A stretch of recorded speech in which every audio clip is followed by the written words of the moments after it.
Hello, welcome back to Gunfighter Life. As always, I am your host, Michael Melito. First and foremost, I am a Christian. I make no apologies for that. God and Christ are first in my life. Hopefully that comes out in everything that I do, and this podcast is no different. A little bit about me and why I do this podcast. I like to present gunfighting stuff and firearms things in a manner that comes from first world experience. I grew up hunting and shooting at a very early age in the South. I've been very blessed to be able to hunt all over this beautiful country. Anything from whitetails on the East Coast to mule deer on the West Coast, and elk and bear and wolf and bison. I'm very blessed to be able to have done all that. I joined the Marine Corps at 17. I did 2 combat tours in Iraq, where by God's grace I made it back in one piece. Very much being the quintessential gunfighter, infantry, in the Marine Corps. And not because I'm anything special, but because God chose to have mercy on me, I made it back in one piece. I worked for LAPD, where I worked regular patrol assignments and more specialized assignments in some of the nastiest streets in the country. So again, by God's grace, worked some of the most dangerous places in the world and the most dangerous streets in the country. Very much being a gunfighter. By God's grace, made it back in one piece. I also served in the United States Army, both full-time and part-time National Guard, primary MOS of infantry. Again, your quintessential gunfighter. I have been a private contractor. I've been a professional firearms instructor for a lot of years, FBI certified firearms instructor, NRA certified, a bunch of other 3-letter government agencies. I've been a professional firearms instructor either full-time or part-time for many, many years. Also competition shooting. I started my first formal shooting competitions and won my first formal shooting competitions. Even before I joined the Marine Corps at 17, I was winning competitions. I've been blessed by God's grace to have the talents to win more competitions than I can remember. Anything from precision rifle to action pistol, steel challenge. I've also competed in archery and muzzleloader and all manner of things. I was the commander of a special response team, SRT team, in a very big metropolitan area. I was very humbled to be the commander of that unit, where our primary mission was to stop active shooters. I can't think of a more gunfighting job than that. Gave up that job to come back out in the country and get more hunting and shooting in. And right now I'm a professional hunter and guide. Hunting all manner of things from rams to buffalo to all kind of exotic animals. I'm very blessed to be able to do that. Let's get into today's topic. Today's topic is going to be the 35 Remington. Starting a little series here on Gunfighter Life, just short episodes about different cartridges. And you might think, why not the 308 or the 223 or the 9mm? Well, a big reason is because a lot of people already have a lot of stuff on those topics. So let me talk about something on a cartridge maybe you've heard of, maybe you've never heard of, maybe you love it. But it's a lot more obscure than those cartridges I just mentioned. The 35 Remington. It came out in 1908, I do believe. You'll have to verify all these things that I'm saying. But I believe it came out in 1908, which makes it over 100 years old. Came out for the Remington Model 8, which is a semi-automatic rifle. Designed for hunting over 100 years ago. But it's probably best known today for the Marlin lever actions that it's chambered in. It comes in I believe it's still produced, check and see, but up until very recently anyway, it was still produced in the Marlin Model 336, I believe. One of the Marlin lever action rifles is still chambered in it.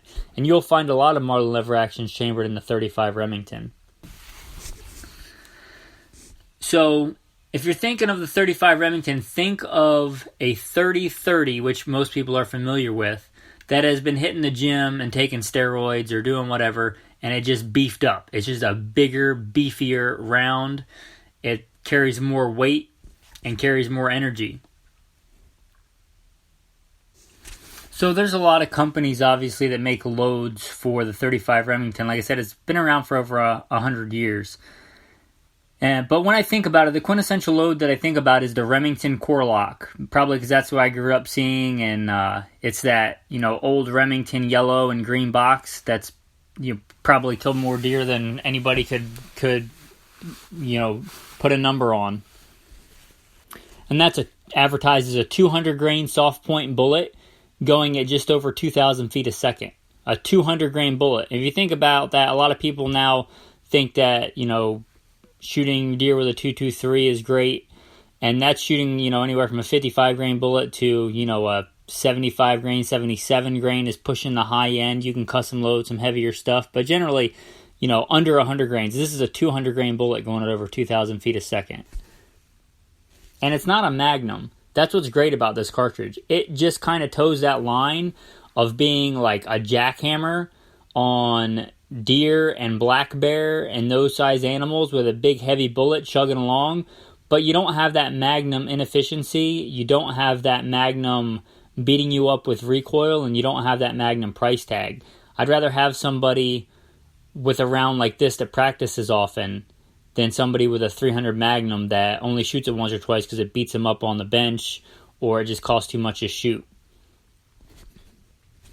And that's really what the 35 Remington is great at. It is great at deer and black bear. I would say it's probably a quintessential Woods black bear cartridge. And the 35 Remington kind of has this following, dedicated following in pockets of the Northeast. That's why I said you may be familiar with it if you're from those areas.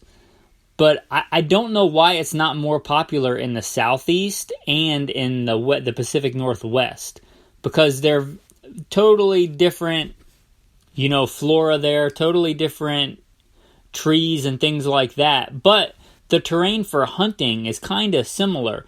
You get hilly country with thick, dense forest, especially in the Pacific Northwest.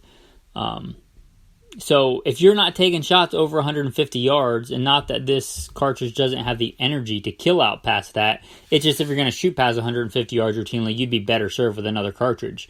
But if you're a spot and stalk hunter, which is mainly what I love to do in guide hunting, sneaking up on an animal, primitive style, walking through the woods, or if you're into driven hunts, which are big in Europe and big in some places in America where they're still legal, this is a great cartridge for anywhere that you shoot under 150 yards.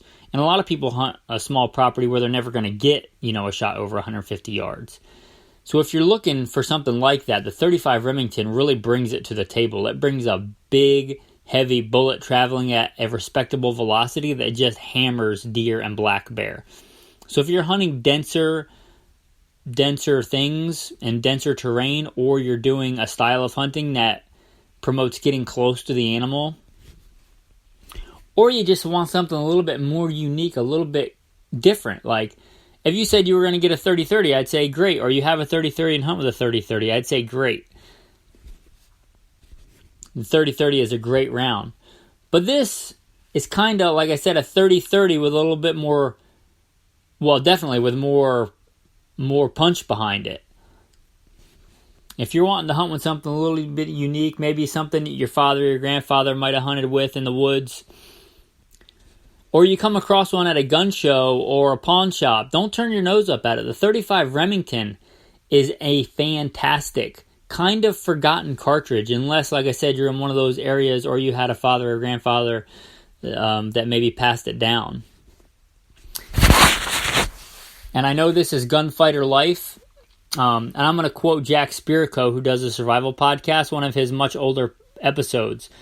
But a great podcast. Look up any of his stuff on guns. Any of his episodes on guns or maybe hunting is great. I forget what episode he said this in, but he really put it in perspective. So I'm gonna give him the credit where credit is due, but I don't remember the exact quote. But I'll quote it in kind of a different way for me. You heard my background. Served combat tours in the Middle East, been a private contractor, served some of the nastiest streets in this country as a police officer doing, dangerous assignments.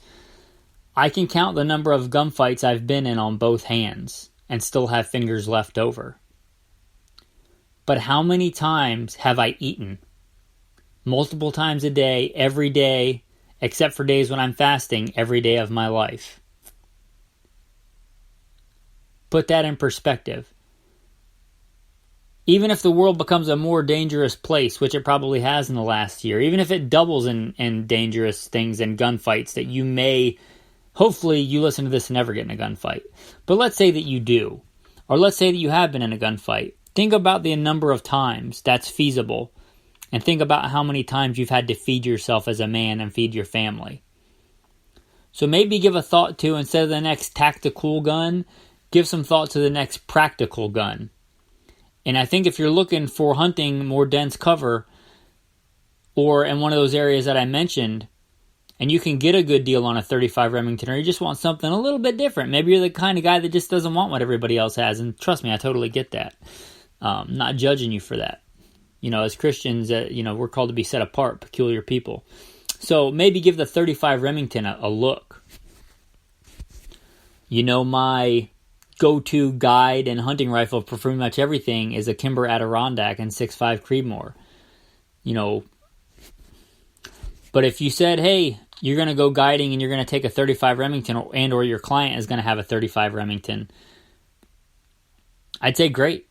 I'd say as long as you give me a couple boxes of ammo to train with and practice with, because I'm not big on taking out anything that I haven't put the paces through and trained with. But as long as I get the ammo to practice with it and the time to practice with it before the hunt, I would not feel undergun with a 35 Remington. In fact, personal experience, I remember going on my very first bear hunt as a young boy on the Virginia-West Virginia line with my father and my uncle. And the rifle that I had was a Marlin and 35 Remington. Thinking of that, I'm going to give a shout out to Steve Reagan, a family friend who loaned me that rifle. I grew up pretty poor in the backwoods of Virginia and in southern Maryland where I used to hunt. And like I said, a family friend that loaned that rifle to me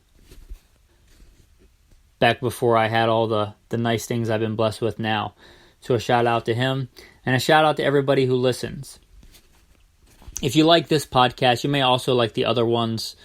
The Alpha Male podcast is probably the most successful one, and the flagship one, the Simple Man Sermons. If you want to get more into the important stuff in life, more important than guns, which is God, check out Simple Man Sermons and the Alpha Male podcast, kind of trying to bring masculinity and muscular Christianity back into society and in the youth of today, and the young men, or the older men, learning how to be a strong, godly man.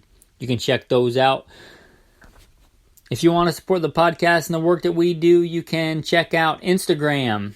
Good Shepherd Training is kind of the umbrella that all those podcasts are under. Good Shepherd Training on Instagram, Good Shepherd Training on Facebook. You can visit the Good Shepherd Training website. There is a link on the main podcast. There is also a link I'll put a link in the episode show notes wherever you're listening to this. You can also check us out now on YouTube. Just finally got on YouTube. Been doing these podcasts for years, and I finally figured it was time to try and actually, instead of it costing money, trying to have it make money. So if you'd like to support this podcast or any other podcast, please visit those. Like I said, Simple Man Sermons, Alpha Male Podcast, and this one, Gunfighter Life. Check out the Good Shepherd Training page, Good Shepherd Training on Instagram, Good Shepherd Training on Facebook, Good Shepherd Training.